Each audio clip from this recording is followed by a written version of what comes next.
This is Sound and Vision on KEXP. I'm Emily Fox. The band Draag released a new album last month that was inspired by band members' experiences with substance abuse and being in a religious cult. I caught up with Draag's Jessica Wong and Adrian Acosta to learn more.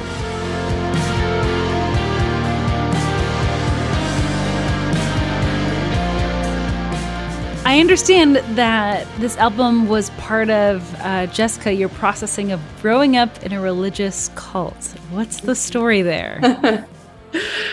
This all kind of came to my awareness just in the past 2 years. I subconsciously knew that I was, but it was buried so deep down that I didn't even know that I had slowly been pulling out and that I wasn't a part of it anymore. Until I started talking to my therapist about it. I started 2021 therapy for the first time. And I didn't know I was going to start talking about it, but it just kind of came out. And that was a big inspiration for the concept of the album that wasn't premeditated either, since we just happened to be working on the album. I mean, how would you also describe this cult? To realize years later, as you're reflecting back, how would you describe what that experience was like for you and how the religious organization functioned that you're involved in? Yeah, it's a very specific non-denominational Christian group that started with someone from Taiwan who immigrated to Anaheim. And they kind of created their own thing where they have their own version of the Bible. They have their own slang, their own names for everything. But it was not a situation where you're all living under one roof or anything like that. No, yeah. There was just a lot of meetings. You didn't even realize that you're spending 7 days out of the week with them doing various things, but it wasn't super physically isolating. It was still you go to, if you're in a city, you go to that city's church building, and then every state and internationally has one. So it's this network, but you could still walk out in the world and stuff. Jessica broke down the songs on Draag's new album that were inspired by her experience in a religious cult. Animal Specialty is about what it was like sitting in one of those million church meetings that I've been in.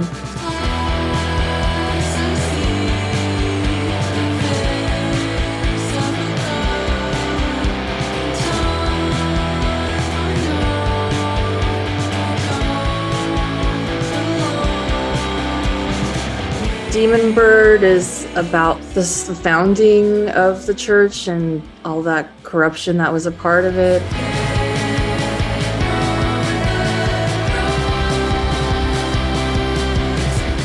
Mitsuha more has to do with how my parents raised me with the rules of church, trying to impose that on their family, and also mixed with just kind of immigrant Asian family rules, how it just went so well together with church rules. So all of that just kind of letting me get out of it in a way.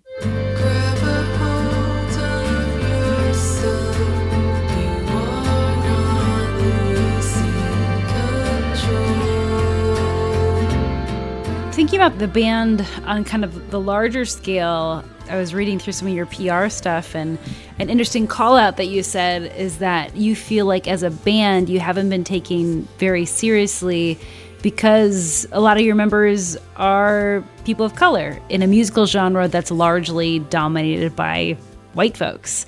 And I'm curious if you can expand on that, your experience and what that's felt like. I think it stems from the fact that we've been a band so long. And I mean, we're going on 9 years as a band. And just now we're building some kind of momentum. And maybe our music wasn't as good back then. I don't know. But it's kind of hard to ignore that it took this long to be able to at least be given some kind of platform to be able to showcase our music. I definitely grew up in an environment where I didn't have the resources to be able to expand on where I can share my music. And even trying to acquire those resources, it just felt like we had to go the extra mile to just even get anyone to notice. And of course, I don't like to harp on that too much, because I do want the music to do most of the talking at the end of the day. But it is something that we've all felt.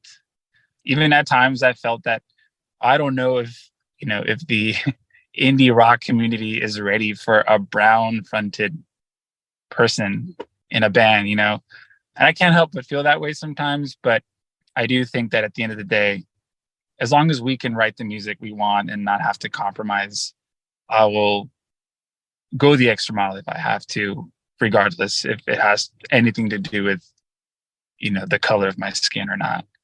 Jessica, anything you want to add to that? Looking around and seeing how little you are represented, it's just really obvious, but I've gotten used to that at the same time.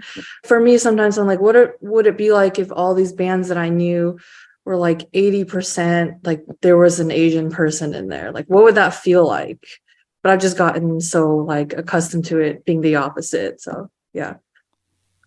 So, Adrian, I'm curious, like, what do you want people to get out of this record? I think most importantly, because the record was self-produced, sonically, I'd like them to know that they can make a sonically pleasing record without having to spend X amount of money. But on top of that, I think that it's okay to be vulnerable. I think Jess and I really put ourselves in a very vulnerable place to be able to make this record. It was incredibly hard. I know for me, especially while making the record, I at times would stop myself and would just call it a day kind of early, because I had to kind of keep revisiting these moments in time in my life that I was sort of, focusing on the music, and it was being translated into the music, and then sleeping on it and having to come back and do it again. And it was really hard to complete because of how open we had to be able to make sure that we were putting together something, honest and not contrived. So, yeah, I'm hoping that people can continue to make music that can put themselves in a position where, yeah, you are vulnerable, but it might help others in the long run. Hoping people can feel less alone in a time where, we tend to feel pretty isolated, especially with social media and how that could play an influence. And Adrian, I'm curious, like what types of things were coming up for you, and do we hear some of that within the lyrics of this album? Yeah, you do. A song like Good Era Doom touches on my experience with substance abuse and my way of coping with that, especially considering how I used to embark in these sort of benders alone, and the kind of dark beauty attached to that as well. Like, I can look back and think, wow, that was a dark time in my life. But at the same time, there's something kind of weird about it that I miss. It's like losing a best friend. Like, alcohol at the time was like my best friend, and I haven't been able to stay in touch with that part of myself for X amount of years now. And so, to have to touch on that in the music is tricky for me, but it's also therapeutic.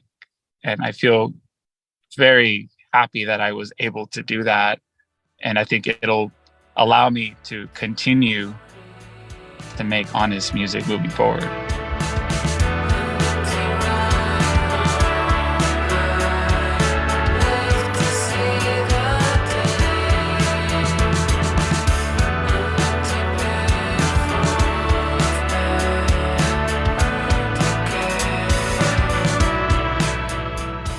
What Adrian was saying about the former best friend, as he was talking, I realized like that is so similar to how I feel about being involved in church for so long, because it's from the time I was born until I was 22. I just know it inside and out.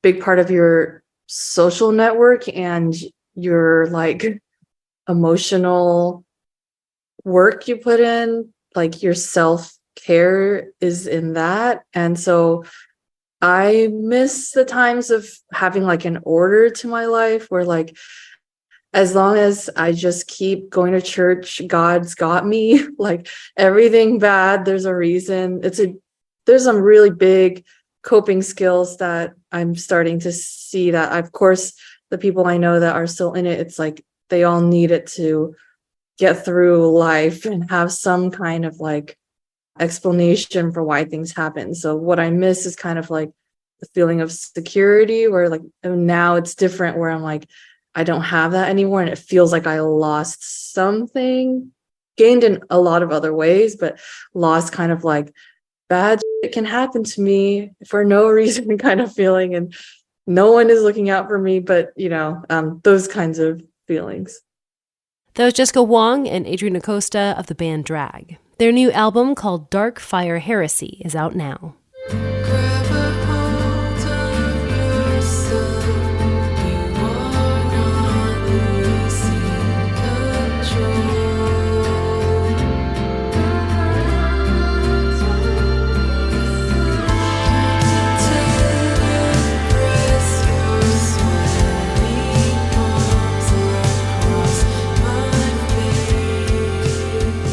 That was Sound and Vision. Please take a moment to subscribe, rate, and review this podcast, and consider giving a one-time $20 donation to help support this show at kexp.org/sound.